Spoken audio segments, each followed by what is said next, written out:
Bismillahirrahmanirrahim. Assalamualaikum warahmatullahi wabarakatuh.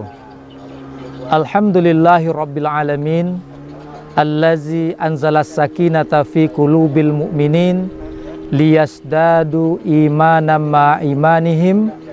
Ashhadu an la ilaha illallah wahdahu la syarikalah wa ashhadu anna Muhammadan abduhu wa rasuluh la nabiyya ba'da.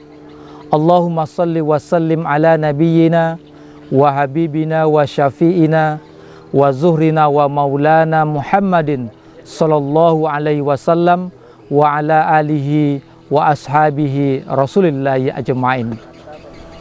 Kaum muslimin dan kaum muslimat yang dirahmati Allah Subhanahu wa taala.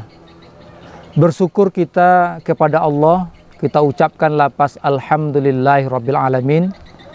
Berselawat kita kepada Rasulullah, kita bacakan selawat yang lengkap untuk beliau. Allahumma salli wa sallim wa barik ala Muhammad wa ala ali Muhammad. Kaum muslimin dan muslimat yang dirahmati Allah SWT, pada kesempatan kali ini izinkan kami menyampaikan tausiah yang diberi judul Tanamkanlah Pendidikan Agama yang Kuat kepada anak kita sejak usia dini, dan jauhkanlah mereka dari pengaruh-pengaruh negatif, terutama yang datang dari luar. Kaum muslimin dan muslimat yang dirahmati Allah Subhanahu wa taala, Imam Ali bin Abi Thalib karramallahu wajhah berkata, "Allimu auladakum ghaira zamanikum." Ajarkanlah anakmu tapi tidak lagi sezaman denganmu. Napoleon Bonaparte, seorang panglima perang berkebangsaan Prancis, ketika dia berhasil menaklukkan kota Mesir dan Mesir berada di bawah genggamannya,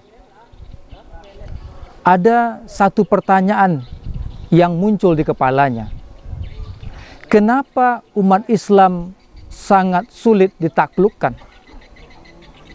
Dan kenapa umat Islam sangat cinta kepada Al-Quran?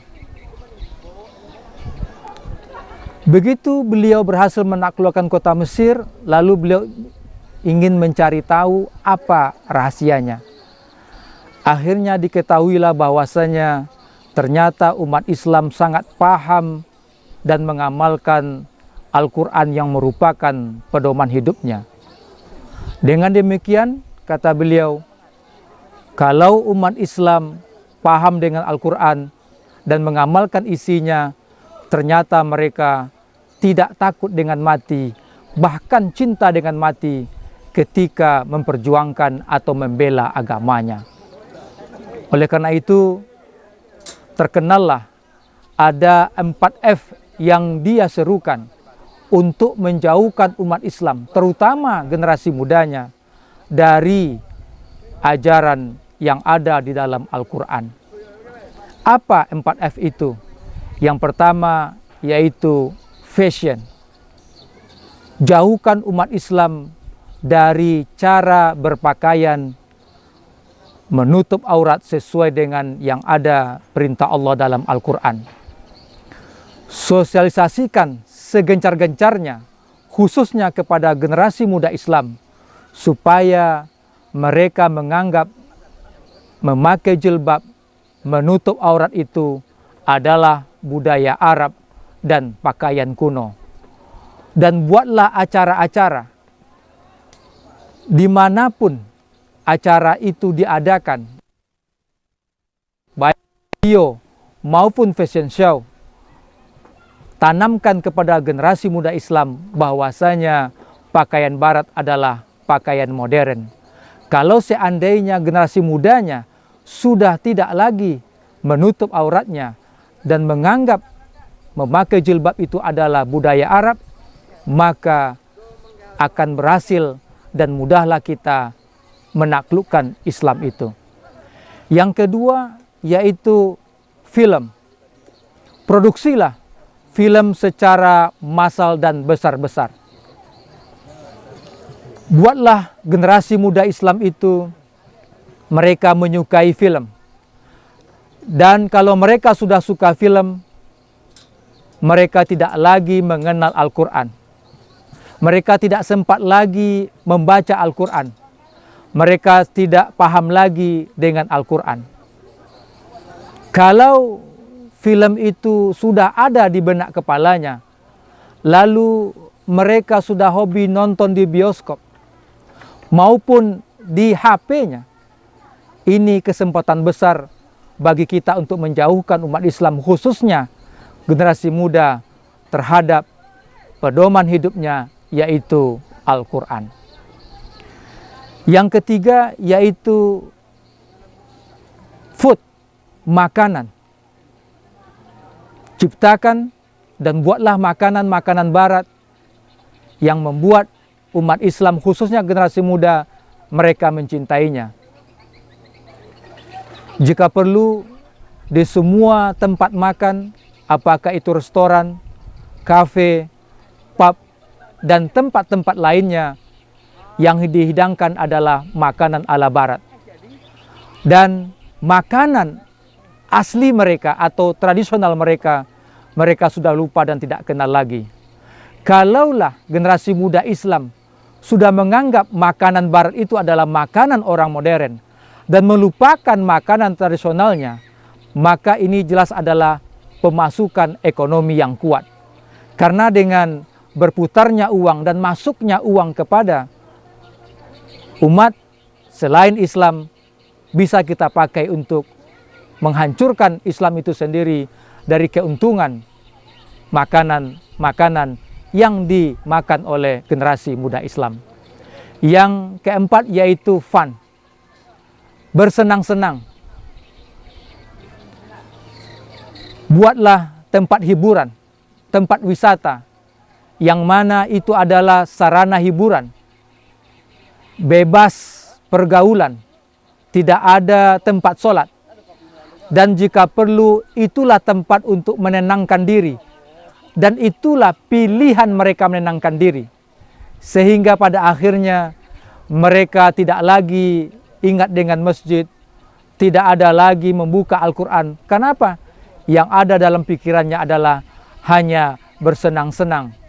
Lalu mereka secara tidak langsung rusak melalui hiburan bersenang-senang itu, karena tidak ada batas antara laki-laki dan perempuan dan jauh dari nilai-nilai agama. Oleh karena itu, kata Napoleon Bonaparte, kalau 4F ini berhasil kita tanamkan, berhasil kita wujudkan dalam kehidupan dan perilaku umat Islam, khususnya generasi muda, maka akan mudah kita menaklukkan Islam itu. Kaum muslimin dan muslimat yang dirahmati Allah SWT, oleh karena itu, betul kata Imam Ali bin Abi Thalib bahwasanya zaman sudah berbeda.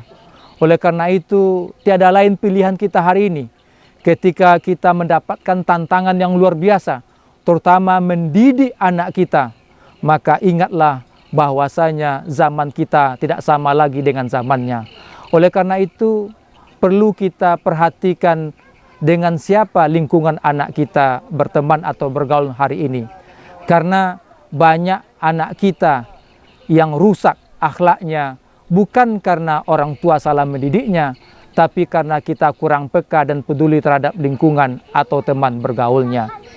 Kaum muslimin dan muslimat yang dirahmati Allah SWT, apalagi negeri kita, Kabupaten Kampar, dijuluki Serambi Mekahnya Provinsi Riau.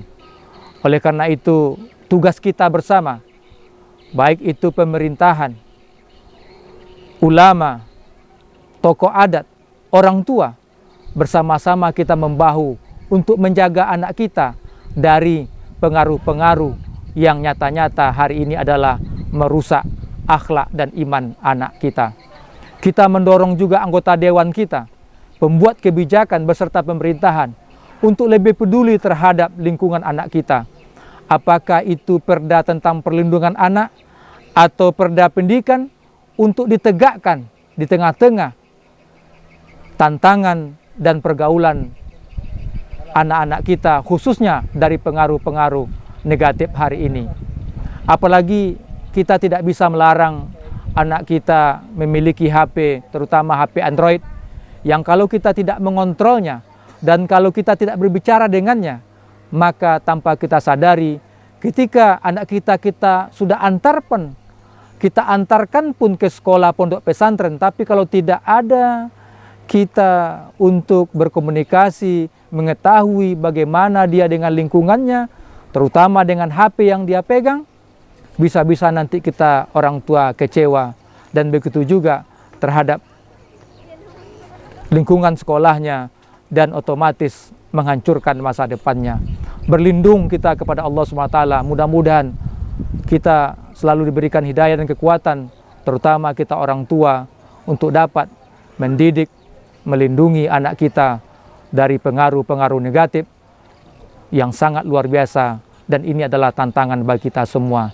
Mudah-mudahan dengan peringatan-peringatan dan tanda-tanda yang sudah kita lihat hari ini, di mana luar biasanya rusak moral anak kita, tetapi kita orang tua insya Allah, kalau kita sungguh-sungguh untuk menanamkan pendidikan agama yang kuat kepada anak kita, dan selalu mengawasi dengan siapa dia bergaul dan lingkungannya, insya Allah anak-anak kita bisa kita arahkan menjadi anak yang soleh, berbakti kepada orang tuanya, dan cemerlang serta punya prestasi yang sangat kita harapkan. Mudah-mudahan tausiah singkat pada kali ini ada manfaatnya. Terima kasih atas perhatiannya. Mohon maaf atas kekurangannya. Kami tutup dengan doa kafaratul majlis. Subhanakallahumma wa bihamdika asyhadu an la ilaha illa anta astaghfiruka wa atubu ilaik. Wabillahi taufiq wal hidayah. Assalamualaikum warahmatullahi wabarakatuh.